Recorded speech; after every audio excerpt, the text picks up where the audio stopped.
Hello and welcome. Thank you for joining us, and this is Business Incorporated, coming to you live from Lagos, Nigeria. I'm Chimeze Obi Iwago. Coming up on the show, Kenya raises $2 billion Eurobond, but concerns over deficit linger. Chad signs deal with Glencore after review of $1 billion debt. Plus, Burkina Faso seeks new partner for $1 billion manganese project. We start off the show with the markets, and here in Africa, the tough but hopeful budget presented by the finance minister on Wednesday dampened sentiment in the South African market as the JSE index entered the red zone. At intraday, the index was down 1.29%. Nigeria and Egypt were upbeat, trading 0.17% and 0.65% up each at intraday. In Kenya, the market closed in the red on Wednesday. However, the country today shook off a downgrade and the loss of access to an IMF standby credit facility to raise a $2 billion bond at competitive yields. But market participants said it still needs a credible plan to tackle its fiscal deficit. Kenya received $14 billion worth of bids. It took just $1 billion in a 10-year note with a yield of 7.25% and another $1 billion in a 30-year tranche with a yield of 8.25%. In the Middle East, a rebound of shares in blue-chip Emma Properties continued to buoy Dubai's stock market, while the rest of the region were down. At intraday, the stock climbed a further 1.19% in unusually heavy trade, helping to lift Dubai's stock index by 0.03%.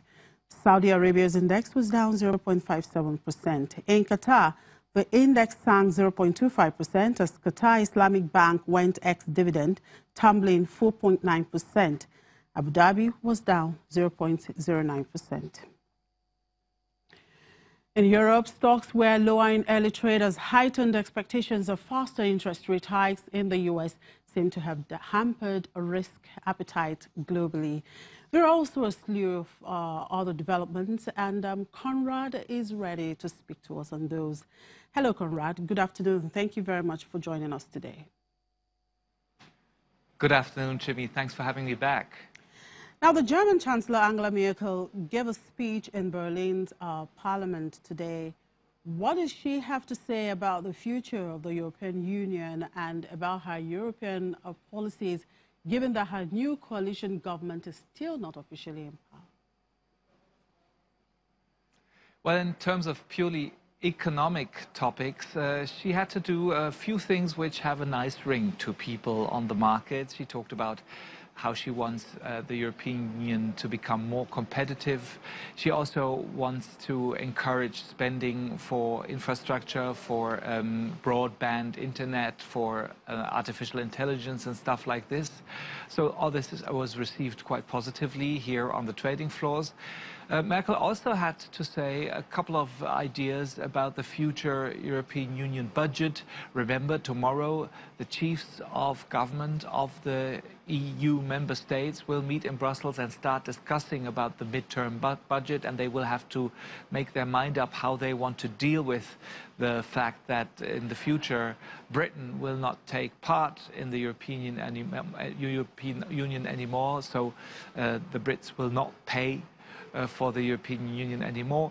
Merkel thinks that, and that is the most interesting point of her speech, that in future payments out of the European Development Fund, the Regional Development Fund by the European Union, should be linked to how countries cooperate in terms of handling the many refugees who have come on the continent, and that is completely targeted at countries like Poland and Hungary, who do not want to cooperate in terms of refugees. They don't want to accept refugees. But those are the countries who got a lot of money out of this regional development fund, which means they did get a lot of money from countries like Germany, Italy, France. And those countries I mentioned are among the ones who handle the most the most important part of the many refugees who have come onto our continent from, of course, the Middle East, but also from Africa. Now, Conrad, the markets seem to have become jittery again, with the Dow Jones Industrial Average coming under pressure. Have the minutes of the last Federal Reserve meeting caused those jitters? Yes, they have, Jimmy, and we shouldn't forget that this is a very busy week on the bond markets. The American Treasury is coming to the bond market to launch new Treasury bills and bonds for up to 258 billion US dollars.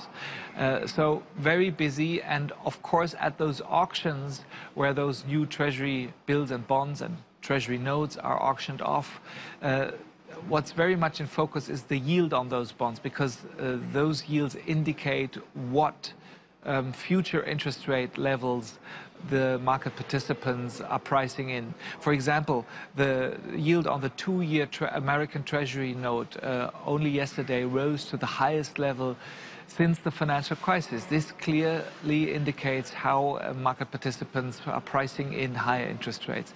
Now, after the minutes came out, it looks more likely that we're going to see 3 interest rate hikes in the United States. Some people out there even believe potentially 4 interest rate hikes, and that is of course not very good news for the stock market, since it makes bonds more attractive, this higher interest rate level, and companies who have high debt will have to face higher borrowing costs. Easy digesting corporate earnings reports. What sticks out today aside from Barclays? Well, let me first give you the stock price reaction of Barclays after those numbers came out. The price of one Barclays share, of all Barclays shares, has increased by around about 5%, despite the loss that Barclays reported.